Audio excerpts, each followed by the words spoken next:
Quiero compartirle un salmo. ¿Sí? Voy a arrancar, creo que la primera vez que voy a arrancar a predicar con un salmo. Creo. El pastor es de los salmos, pero bueno. Le voy a robar. No, este no creo que no lo predicaste nunca, pastor. Como el 34. Salmo 138:6. Porque Jehová es excelso y atiende al humilde, mas al altivo mira de lejos. ¿Sí?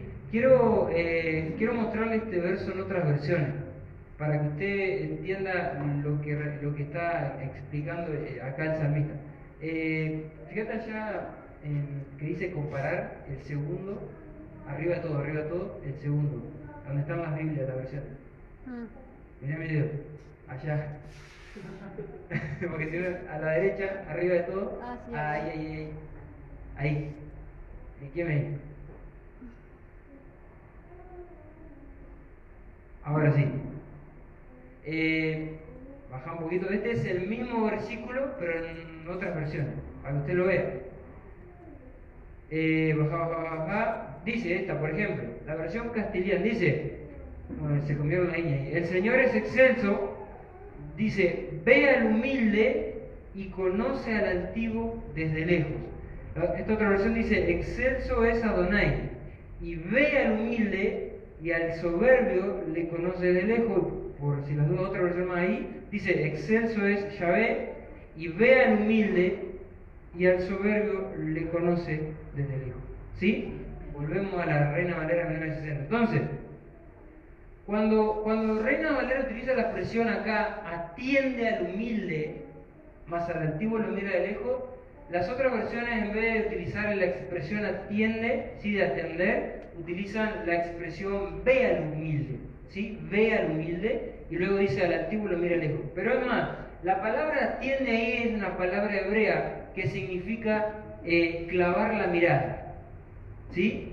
En el hebreo atiende significa clavar la mirada. Entonces, por eso las otras versiones dicen ve, utilizan la expresión ve. Por eso es importante que usted haga esto. Cuando usted no entiende un verso, lo quiere entender mejor, vaya a las otras versiones, porque cada versión, usted recuerde que la Biblia en su original fue escrita en el hebreo, en el Antiguo Testamento, y en el griego en el Nuevo. Y ¿qué pasa? Que tanto el abecedario se dice, no se dice el abecedario, pero tiene otra palabra.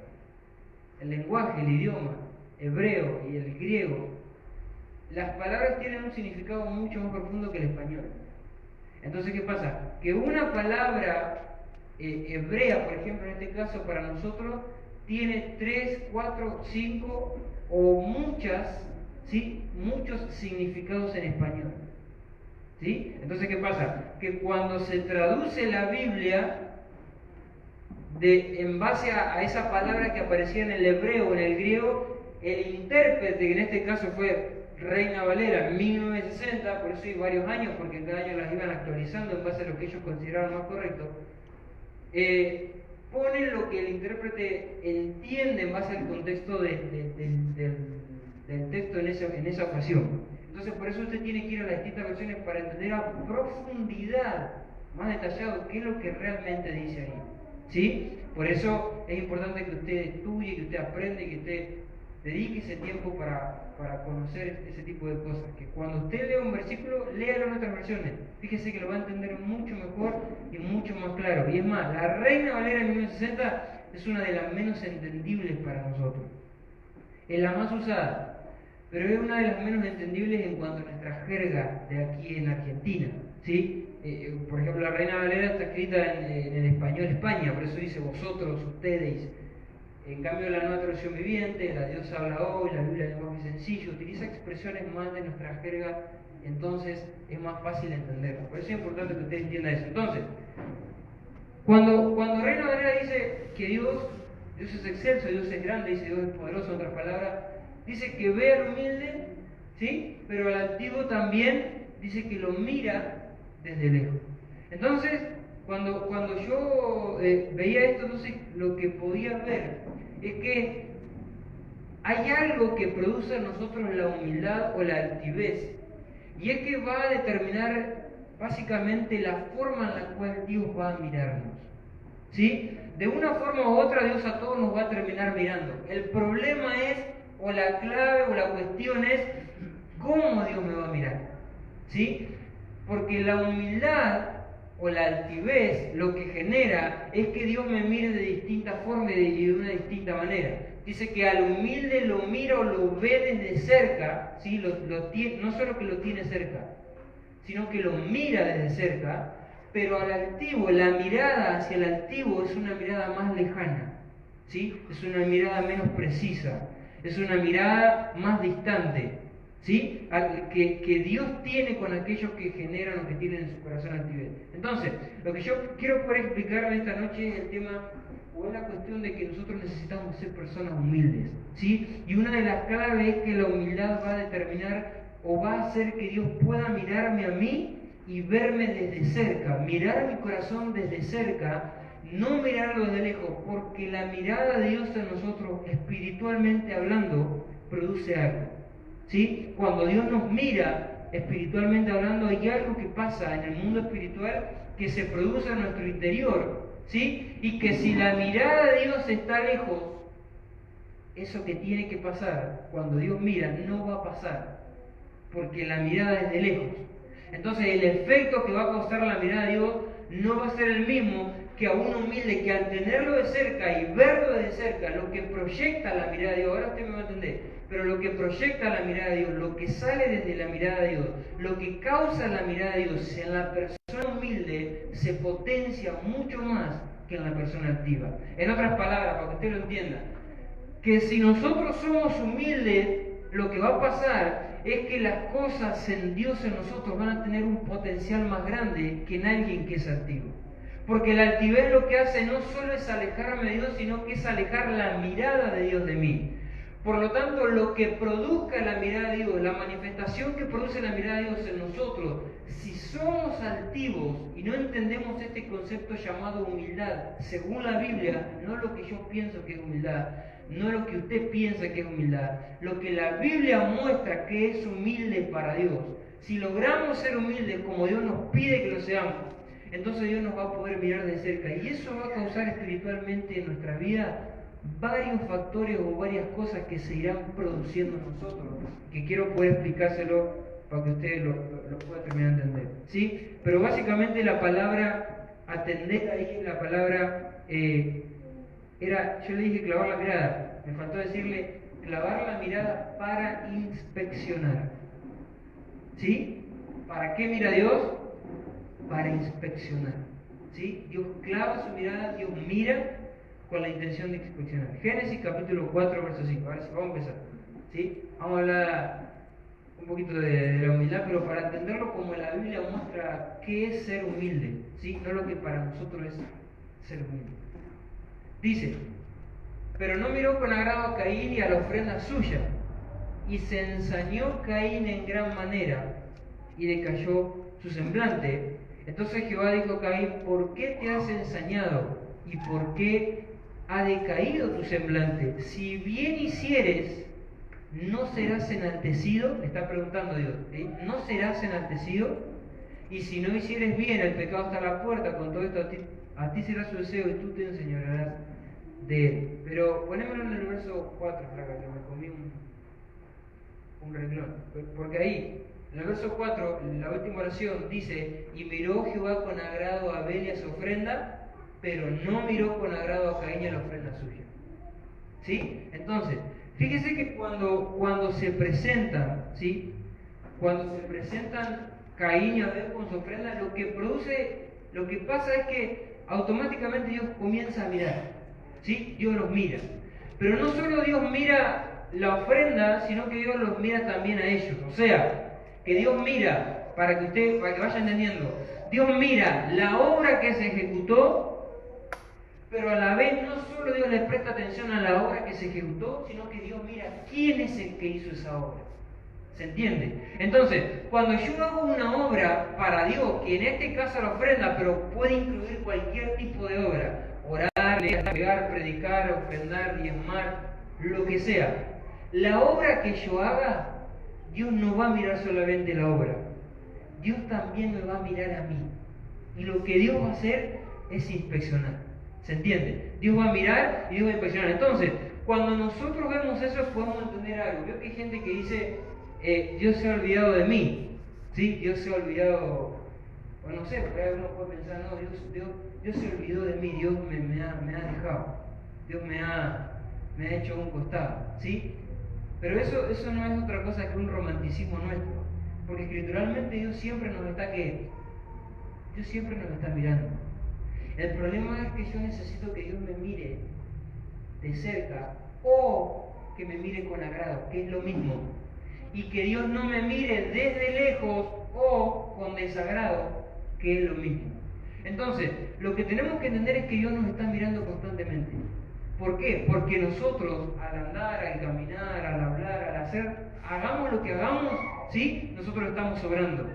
Y la idea obviamente es que nosotros obremos, que toda nuestra vida sea un sacrificio vivo para Él, o sea, que nuestras obras siempre sean en torno o en dirección a Él. Por lo tanto, Dios constantemente nos está mirando, porque constantemente estamos obrando. Cada obra que yo hago, Dios la está mirando, y Dios me está mirando a mí también. Y cada obra que vos haces, Dios te está mirando, y Dios te está mirando tu corazón también. Entonces, desde que te levantás hasta que te acostás, estamos constantemente haciendo obras, hablando, pensando, inclusive pensando, ¿sí? Hablando, pensando, compartiendo con nuestra familia, haciendo trabajar, hablando, diciendo distintas cosas, moviéndonos de distintas maneras, haciendo distintas cosas en nuestro tiempo libre, lo que sea. Siempre estamos obrando, y en esas obras Dios, a la vez, Dios mira mi corazón y comienza a inspeccionar que la obra coincida con mi corazón.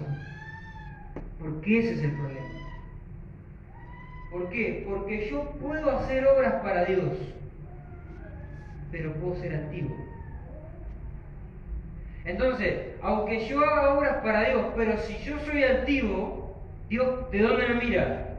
Desde lejos. Porque la mirada de Dios no la determina la obra, la mirada de Dios la determina mi corazón. ¿Se entiende? O sea, como Dios me mire, no va a depender de mis obras, sino que como Dios me mire, va a depender de las intenciones que yo tengo aquí adentro. Entonces mis intenciones determinan la forma en la que Dios me mira. Por eso no importa que nosotros hagamos 100.000 obras y de esas 100.000 obras solamente Dios puede rescatar una, porque una fue con buena intención. Lo importante es que nosotros podamos entender de que las obras que hagamos las tenemos que hacer con un buen corazón o con una buena intención. Porque lo que vale para Dios no es la obra. Lo que vale para Dios es la intención. Por eso la Escritura dice, y esto no lo anoté porque se me lo recuerdo ahora, dice que un padre, ¿cómo es que dice? Que un padre mandó a su hijo, algo así era, y no le obedeció. Le dijo, miento, así dice, que mandó, no sé si era un siervo o un hijo, pero dijo que vaya a hacer algo, y le dijo, no lo voy a hacer. Y después se arrepintió y lo hizo. ¿No te acordás? Pero después había otro que le dijo que lo iba a hacer y nunca lo hizo. No sé dónde está, me lo acordé ahora, después lo buscamos, después se lo digo. Pero, ¿qué pasa? Que, no sé si enseñarles sobre eso porque no le di fundamento, pero lo que pasa es que si yo digo o si yo proclamo que voy a hacer, pero en realidad por dentro la intención no es genuina, entonces no sirve de nada. Sin embargo, ese que dijo, no lo voy a hacer, pero luego se arrepintió, ¿sí? Se arrepintió. Hubo un cambio ¿a dónde?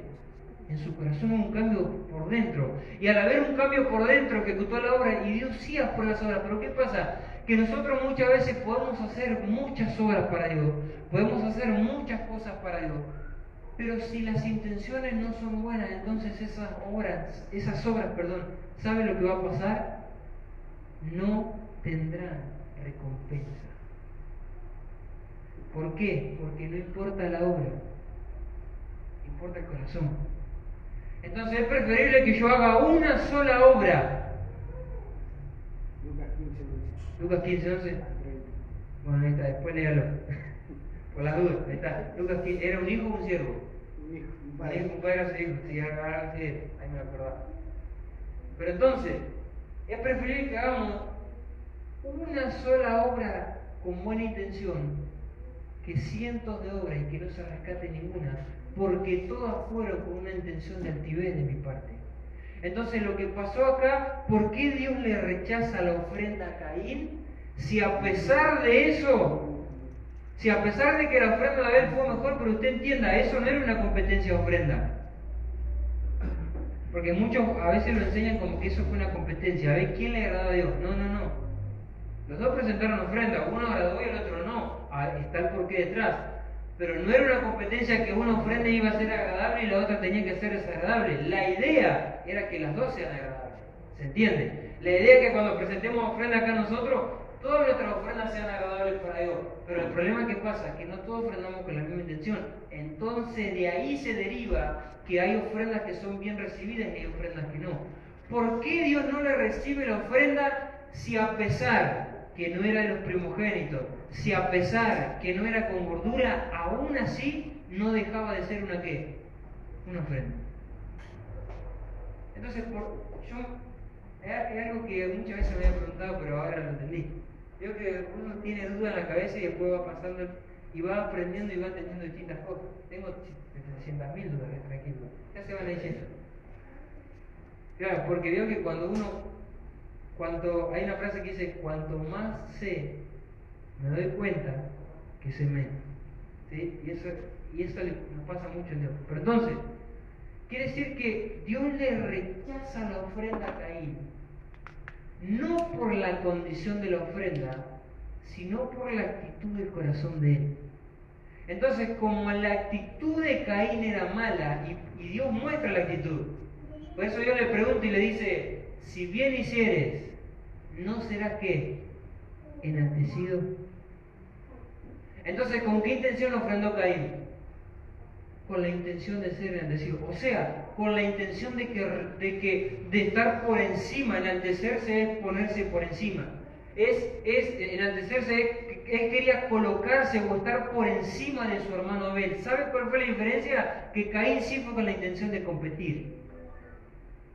Caín vio esa gente que no sé, no voy a decir porque estamos transmitiendo y después iba a hablar de los distintos sexos, ¿no? Cómo responde el sexo masculino y cómo responde el sexo femenino, pero no lo voy a hacer. Pero vio esas personas que miran a ver cómo el otro viene vestido, a ver si se vistió mejor que yo. Que por ahí pasa hay en un género que pasa más, pero puede pasar en cualquier. Y hacen las cosas siempre con la intención de competir. No sé si se ha visto eso. O sea, todo lo que hacen es para... ¿Aquel se compró una moto? ¡Ja! Voy, yo me compro una. No puede ser que él tenga una moto y yo no. Entonces, ¿qué pasa? Que todas las obras que hacen las ejecutan con una intención de ¿qué? De no sentirse menos. O en otras palabras, de querer ser ¿qué? Enaltecido. Entonces el problema de Caín, y eso pasa en Dios, hay gente que busca a Dios para buscarlo más que el otro. Hay gente que lee para decir que leyó más que el otro. Y hay gente que quiere que Dios lo use para mostrarle al otro que Dios lo usa más a él. ¿Sabe lo que va a pasar? Es que Dios no lo usa nunca. Es que de todo lo que lee no va a entender nunca. Y es que de todo lo que ora no le van a responder nunca. ¿Por qué? Porque el problema es la intención, no vale la obra. Las obras no son importantes si no van acompañadas de una buena intención. Entonces, ¿por qué Dios le rechaza la ofrenda a Caín? Porque Caín fue con una intención totalmente equívoca.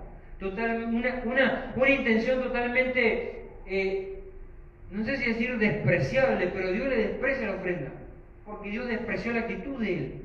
Entonces, como Caín fue con la intención de enaltecerse, de sentirse más, de que lo reconozca, de estar por encima de Abel, con esa intención de competitividad, con esa intención, con una pizca de celo, entonces lo que sucede es que Dios a esa obra la tiene que rechazar, no la puede reconocer, y automáticamente pasa algo. ¿Sí? Cuando Dios lo mira a Caín y lo mira con desagrado, porque Caín tenía altivez, porque Caín se quiso enaltecer, o sea, Dios lo mira de lejos, en Caín sucedió algo.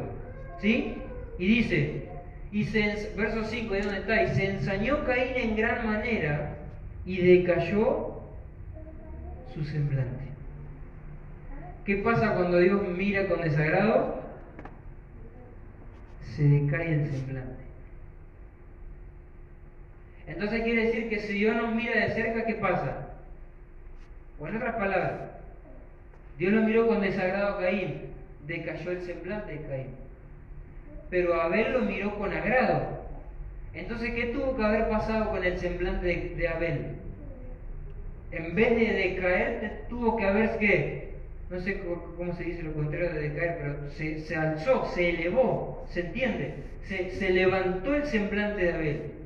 Y mientras Caín se ensañó, o sea, se enojó grandemente, lo que tuvo que haber pasado en Abel es lo contrario. O sea, que Abel, lo que le produjo a Abel que Dios haya recibido su ofrenda, es que pasó algo en él emocionalmente también. Porque así como emocionalmente Caín se puso mal, entonces quiere decir que Abel emocionalmente, ¿cómo le fue? Le fue bien. Entonces quiere decir que la mirada de Dios causa algo en nosotros. Número 1, nuestras emociones. Y número 2, en nuestro semblante. ¿Sí? O en nuestro rostro.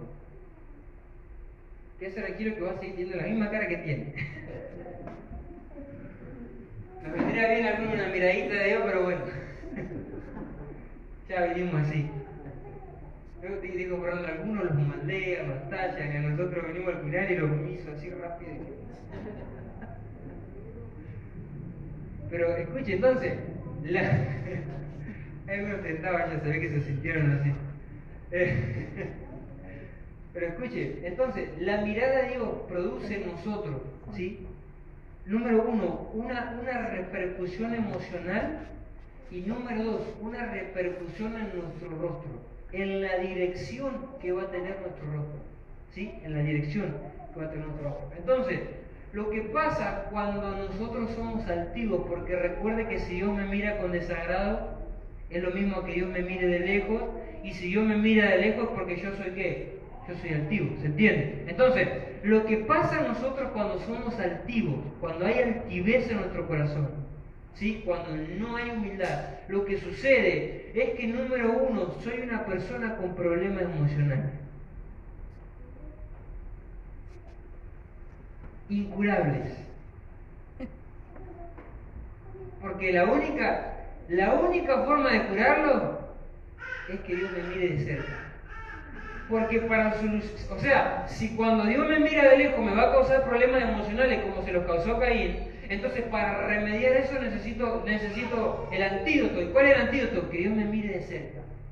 Entonces, para que mis problemas emocionales se solucionen, necesito que Dios me mire de cerca. ¿Y qué necesito para que Dios me mire de cerca? Ser humilde.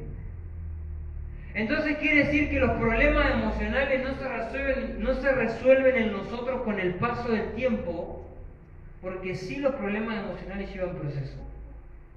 Porque sí las heridas de mi corazón llevan un proceso. Porque sí las heridas de mi pasado llevan un proceso. Pero todo proceso tiene un final.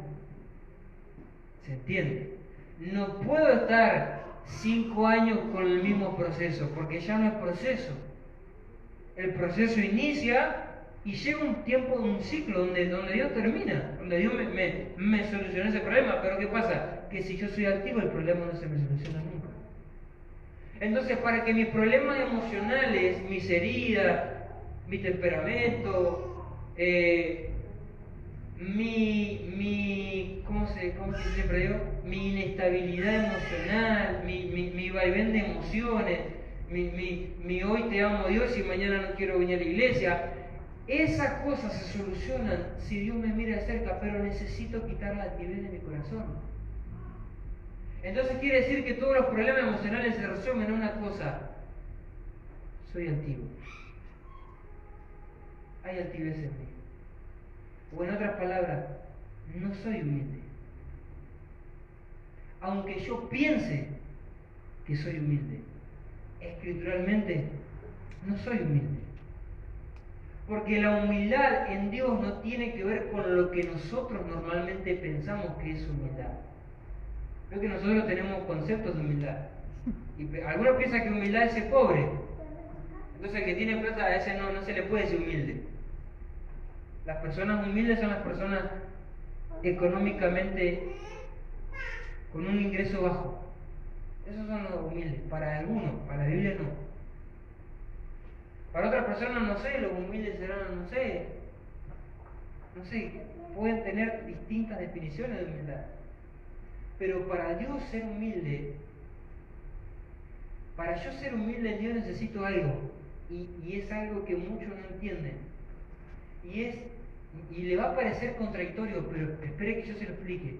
Para ser humilde necesito entender el valor que yo tengo. Espere que se lo explique. Porque si yo no entiendo el valor que tengo, nunca podré ser humilde. Y déjeme que se explique.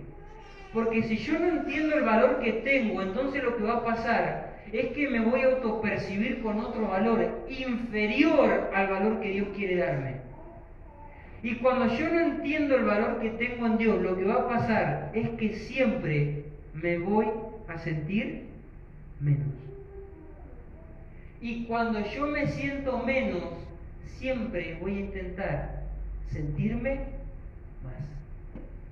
Y ahí entra lo que se llama altivez. Cuando yo quiero sentirme más.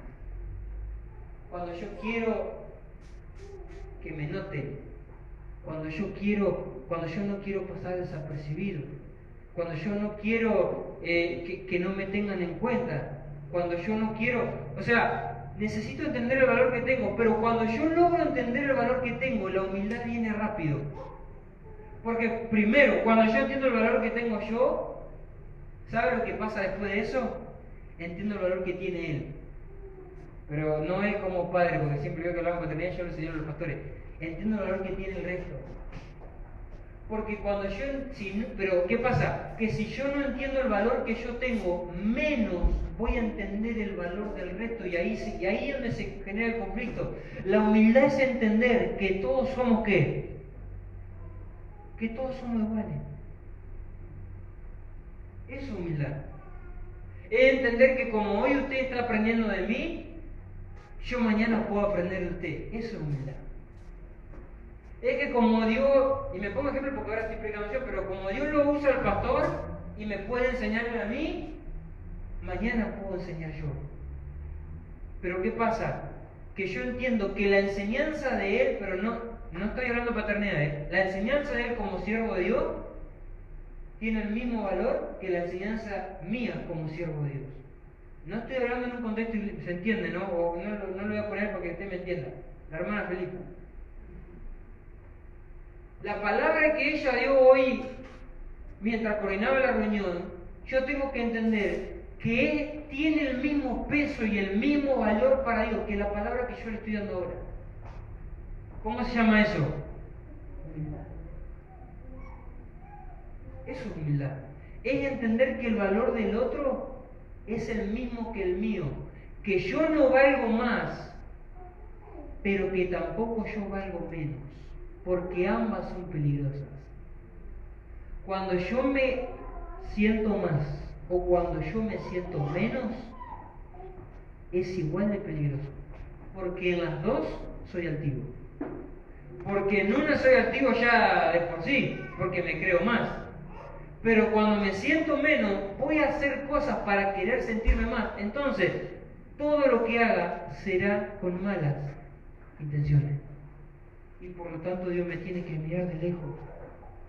Entonces, humildad es entender que el valor que yo tengo es el valor de Cristo en la cruz del Calvario por mí. Humildad es entender que lo que yo valgo no soy yo.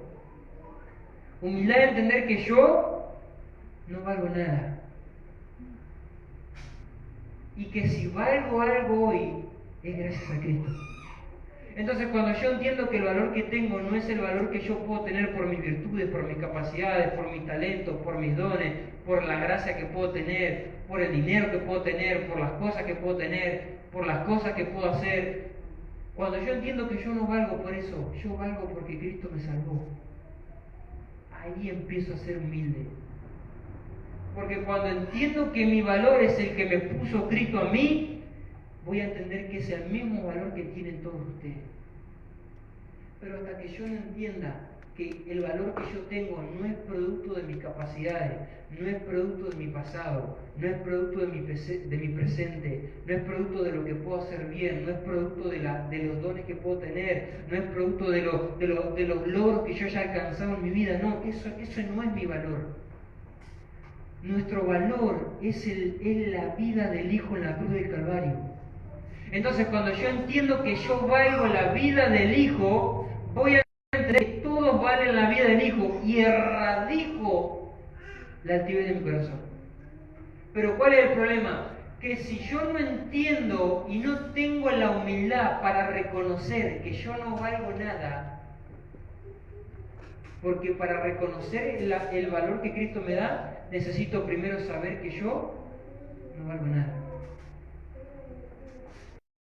Yo, como Lautaro, y usted como Felipe, como cada uno de ustedes, seres humanos sin Dios, a eso me refiero, ¿se entiende, no?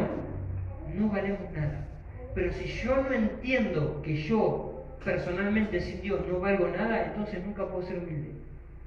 Porque del momento en el que yo pienso que el valor que tengo para Dios viene como consecuencia de mi logro, de mis metas, de mis sueños, de mis dones, de mi vida social, de mi vida familiar, de mi vida económica, de mi vida, de lo que sea. Cuando yo le agrego a mi vida el valor en base a cosas mías o a méritos míos o a cosas que yo puedo tener en mí, cuando yo pienso que eso es producto de mi esfuerzo y que valgo por eso, por las cosas que yo hice, en ese momento me vuelvo una persona altiva. Eso es altivez para Dios. Y eso es humildad, entender que el valor que tengo es el valor del Hijo por mí. Pero entonces, claro, lo que pasa es que de primera mano necesito ser humilde para reconocer que yo no valgo nada, y eso es lo difícil, hermano. Reconocer que yo sin Dios no valgo nada. Entender cuando la Biblia dice que nosotros éramos los menospreciados y los viles del mundo, como le mencionaba el sábado pasado. Nosotros somos, sin Dios, lo menospreciado y lo vil del mundo. Entonces quiere decir que si valemos algo, no es por nosotros, es gracias a Él. Que si puedo hacer algo, no es por mí, es gracias a Él. Que si lo puedo servir, que si puedo predicar, que si puedo trabajar, que si puedo prosperar, que si puedo avanzar, que si puedo crecer, que si puedo madurar, no es gracias a mí, es gracias a Él. ¿Sabe cómo se llama eso? Humildad. Espiritualmente hablando, eso es humildad. Es reconocer que yo no alcanzo nada sin Dios. Es reconocer que sin Él no soy nada. Es reconocer mi dependencia de Dios. Eso es humildad. Pero en el momento en el que yo pienso que puedo hacer algo sin Él, es cuando ahí mi corazón se empieza a complicar. Y es cuando ahí empiezo a pensar que las cosas que hago las estoy haciendo yo. Que los logros que tengo los estoy haciendo yo. Que la gracia que Dios me dio proviene de mí. Esos son errores que no tenemos que cometer, porque las intenciones del corazón Dios las examina. Las intenciones de nuestro corazón Dios las examina, Dios las escudriña, Dios les presta mucha atención, porque mis intenciones hablan de quién realmente yo soy. Lo que hay en mi corazón es lo que demuestra quién soy yo. Y si yo no entiendo en mi corazón que el valor que tengo es gracias a Él en la cruz del Calvario y no por mis capacidades, entonces nunca podré alcanzar lo que Él planeó para mí. Por eso necesitamos tener ese nivel de humildad, para entender el valor que tenemos en Él. Mire, 2 Corintios capítulo 12, verso 5, dice: de tal hombre me gloriaré, pero de mí mismo en nada me gloriaré, sino en mis... Y acá es cuando empiezo a ser humilde. El apóstol Pablo. Y es más, y encima Pablo, ahí él cuenta que le pusieron un mensajero de Satanás para que lo ofendee y para que él no se enaltezca. Aún, si usted entiende el contexto y si usted entiende la profundidad de esas palabras, solo me gloriaré en mis debilidades. Cuando un hombre entiende eso, es un nivel de humildad impresionante. Cuando yo reconozco que de lo único que yo puedo gloriarme es de mis debilidades. O sea, en otras palabras, para que usted lo entienda, cuando yo entiendo que yo realmente lo único que soy una bola de debilidades. Soy un ser repleto de debilidades. Y es de lo único que puedo gloriarme, o sea, es de lo único que puedo jactarme. De mis debilidades, dice Pablo. No me voy a gloriar de nada. Fui al tercer cielo, escuché palabra inefable. Tengo en mi mente entendimiento. En otras palabras, ¿sabe lo que Pablo estaba tratando de explicar? Que él tenía un entendimiento que en la tierra no lo tenía nadie. Pero aún así él dice, no me gloriaré de eso. No le presto atención a eso. Porque yo, Pablo, dice él, solamente me puedo gloriar de mis debilidades. ¿Por qué? Porque es de lo único que usted puede llegar en algún momento gloriarse. Es gloriarnos de nuestras debilidades, hermano. Es entender que si no es por Él, somos personas débiles.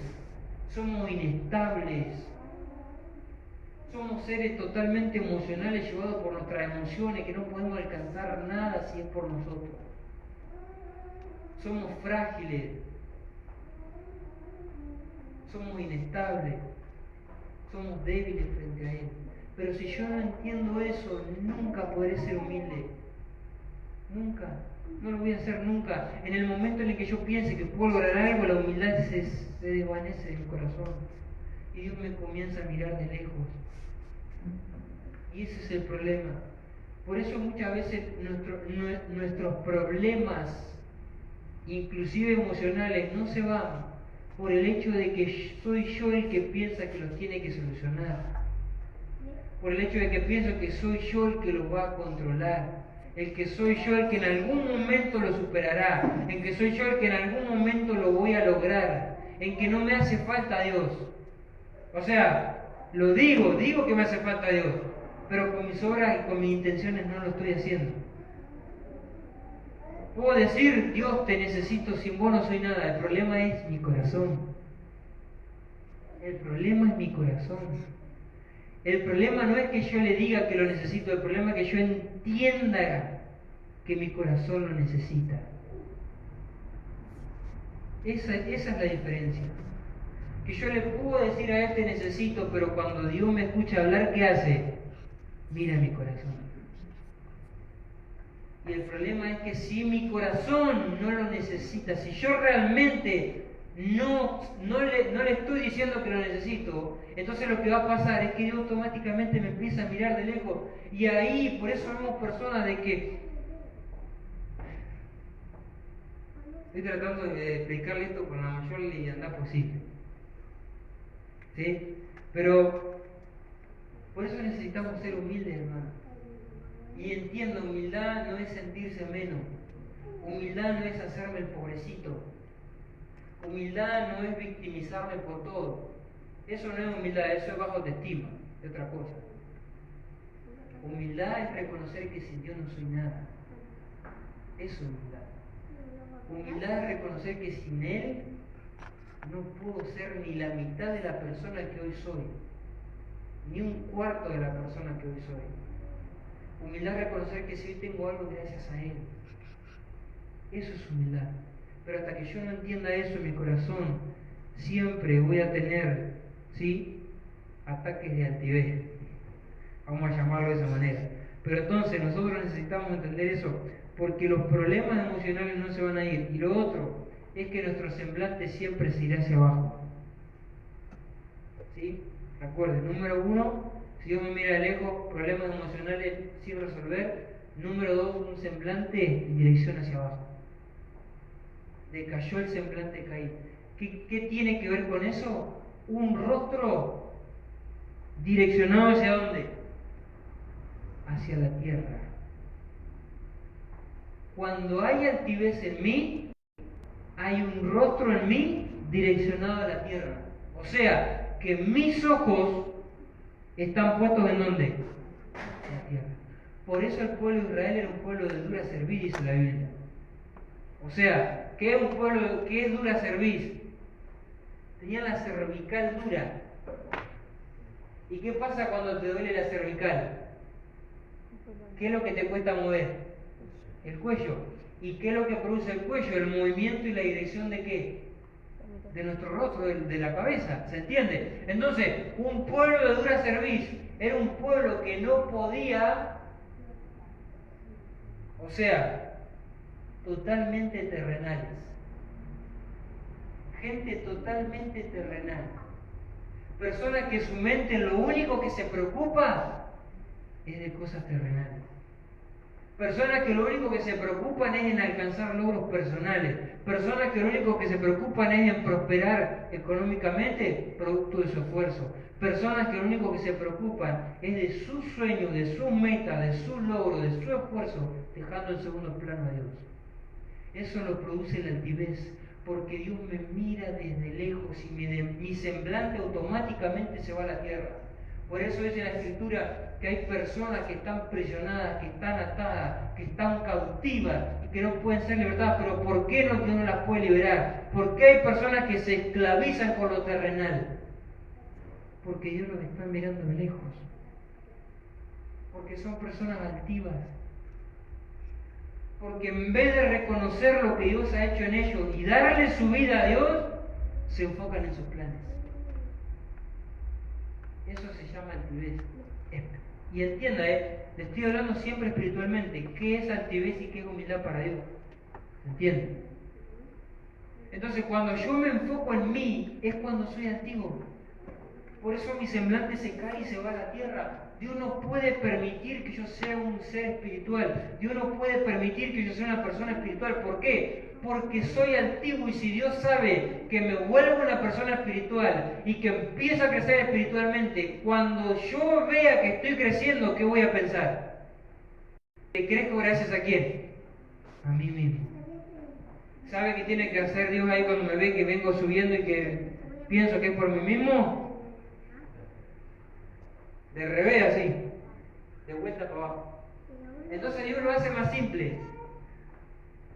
Cuando Dios me ve altivo, no me deja directamente subir y clava mis ojos en la tierra. Por eso necesitamos ser humildes. El pueblo de Israel tenía ese problema.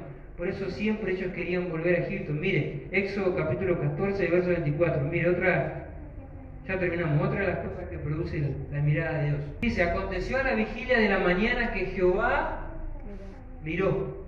¿Sí? Y fíjese lo que pasa. Miró el campamento de los egipcios desde la columna de fuego de nube y trastornó el campamento de los egipcios.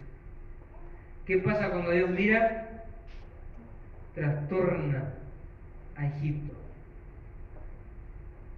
Cuando Dios mira, trastorna a Egipto. La palabra ahí, trastornó, significa, en el hebreo la palabra quebrantó o destruyó. ¿Sí? Quebrantó o destruyó. Eso quiere decir que cuando Dios nos mira, todo lo que hay de Egipto en mí, ¿qué pasa? Se destruye, se quebranta. Pero ¿qué pasa si Dios me mira de lejos? Lo que va a pasar es que Egipto va a seguir dentro mío. ¿Qué le pasaba al pueblo de Israel? Con sus obras estaban fuera de Egipto, pero con su corazón no. Físicamente se habían ido de Egipto, pero su corazón seguía ahí. O en otras palabras, había partes de Egipto en su corazón. Había cosas de Egipto en su corazón. ¿Sabe qué simboliza Egipto? Dos cosas. Número uno, las cosas materiales. En el libro de Hebreos dice que Moisés desechó los bienes o las riquezas materiales de Egipto para irse con el pueblo de Israel. Por eso Egipto primeramente son los bienes y las ganancias o las riquezas o todo lo que significa terrenalmente. Y lo segundo, Egipto es el pasado.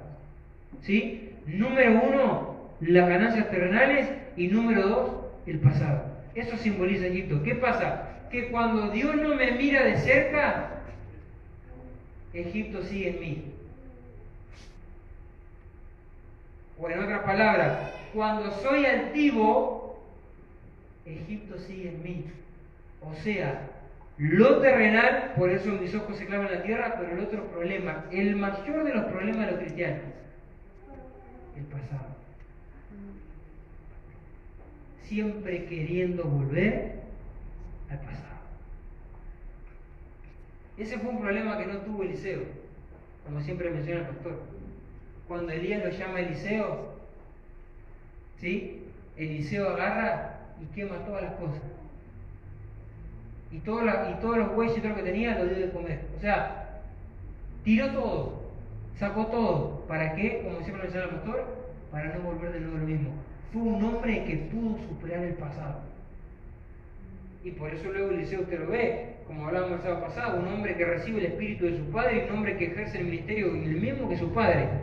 Un hombre que recibió la doble porción del espíritu, un hombre que se recibió doble porque se convirtió en primogénito de Elías. ¿Pero por qué? Porque era un hombre, si pudo superar el pasado, era un hombre ¿qué? Humilde. Si pudo superar el pasado, era un hombre humilde, porque entonces Dios lo miró de cerca. Porque cuando Dios me mira de cerca, Egipto dentro mío se quebranta. Cuando Dios me mira de cerca, Egipto dentro mío se destruye. Por eso hay personas que constantemente del pasado, siempre hay una pizca ahí de pasado que quiere renacer. Siempre dejamos un pedacito de Egipto en un rincón de nuestra mente, en un rincón de nuestro corazón, dejamos un poquito de Egipto por si las dudas en algún momento me quiero ir de la iglesia. Por si las dudas en algún momento no me va bien con Dios y me queda esa puertita para volver de nuevo. Lo que eso sucede es que soy una persona antigua. Por eso el pasado no lo logro superar. Y cuando hablo del pasado, incluye las heridas del pasado, los deseos del pasado, las obras del pasado, incluye absolutamente todo. Por eso necesitamos ser personas humildes, hermano. Porque lo que va a producir es que el pasado se supera en mí. Cuando yo reconozco que no soy nada y que con Él lo tengo todo, el pasado se supera. ¿Por qué? Porque ni pienso en volver ahí, ni quiero volver ahí, ni tengo la mínima intención ni el mínimo deseo de volver a ser el que era antes de conocerlo a Él. No sé si a usted le pasa. Pero no hay nada más que te genere esa seguridad de estar al lado de Él, de verte en el pasado y decir, solamente decirle gracias. Mirar hacia atrás y verme en el pasado sin Él y decir gracias. Gracias por haberme alcanzado. Gracias porque un día llegaste. Porque si no fuese por vos, lo que hoy tengo no sería nada. Porque si no fuese por vos, lo que hoy soy no sería absolutamente ni la mínima parte de lo que hoy soy. La persona que hoy puedes ser, las cosas que hoy puedes hacer, no sos vos. Lo que hoy yo puedo hacer no soy yo. Es Cristo en mí y es Cristo en vos.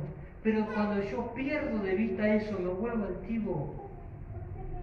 Cuando yo pierdo de vista eso, cuando el pasado empieza a volver a... ¿Por qué? Porque Egipto se vuelve a renacer en mí. Porque la mirada de Dios está lejos y por lo tanto no me puede quebrantar Egipto.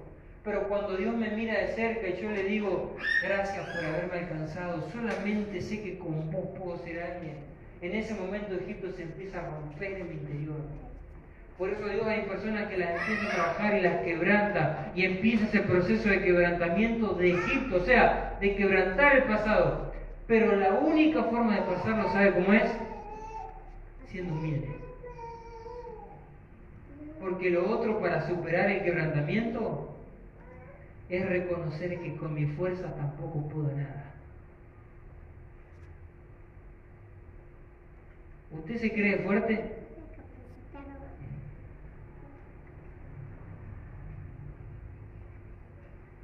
El tema hay que ver cómo obramos cuando las cosas no nos van bien. Y ahí se demuestra si me creo fuerte o no. Porque yo ahora a usted acá le puedo decir, no, yo no me creo fuerte. El tema está cuando las cosas me empiezan a ir mal, ¿a dónde más voy a buscar fuerzas? ¿Si al pasado o a Dios? Porque digo que cuando las cosas van bien, es re lindo servir a Dios. Pero cuando las cosas van mal, se demuestra dónde yo pongo mi fuerza. Cuando las cosas me van mal, yo demuestro de quién realmente dependo. Si dependo de mí o si dependo de Él. Y eso se va a determinar en quién busco más, en quién me aferro más, a dónde voy más cuando las cosas me van mal. Porque si no logro entender tampoco eso, hay un verso muy terminado. No podré superar ese quebrantamiento que produce la mirada de Dios. Porque cuando Dios quebranta, cuando Dios trastorna, cuando Dios viene a quebrantar el pasado en nosotros, necesito que Él mismo me dé la fuerza. Señalo ahí porque está en la Biblia. Pero porque cuando Dios nos viene a trastornar, si yo pienso que lo puedo pasar, la Biblia dice que Dios no nos pone una carga más pesada. ¿Qué carga podemos llevar nosotros? Humanamente hablando, en Dios, ¿qué peso le podés aguantar a Dios? Ninguno. Entonces quiere decir que la carga que Dios nos pone no es conforme a mi capacidad humana, es conforme a la capacidad que yo tengo de aferrarme en Él. ¿Se entiende? La prueba que Dios me pone la lograré pasar solamente si me aferro a Él. El quebrantamiento, la transformación de Dios, el proceso de Dios sobre mi vida para romper el pasado en mí, porque el pasado hay que romperlo, hermano. La Escritura nos muestra de que Dios, su palabra, dice que su palabra, no sé si está en Isaías o en Salmo, pero dice que su palabra golpea como un martillo. Porque Dios nos viene a quebrantar, Dios viene a golpear, a romper, porque la Escritura nos muestra que somos que Él es el alfarero y nosotros somos el barro, y que cuando está deformado, ¿qué hay que hacerlo? Hay que romperlo. Pero solamente me podré volver a armar si soy humilde. Porque con mi fuerza volverme a armar del quebrantamiento de Dios me va a ser imposible.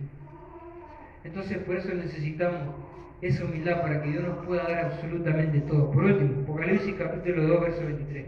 Terminamos. Y a sus hijos heriré de muerte y todas las iglesias sabrán, dice, que yo soy el que escudriña la mente y el corazón y les daré a cada uno según su obra. Hace mucho tiempo le había compartido esto. La palabra escudriñar ahí, ¿sí? Significa mirar o buscar aún en los detalles. ¿Sí? Eso es escudriñar. Es buscar o examinar o mirar a tal profundidad de que los detalles no pasan desapercibidos. Eso es lo que Dios hace con nuestro ¿qué? Con nuestro corazón.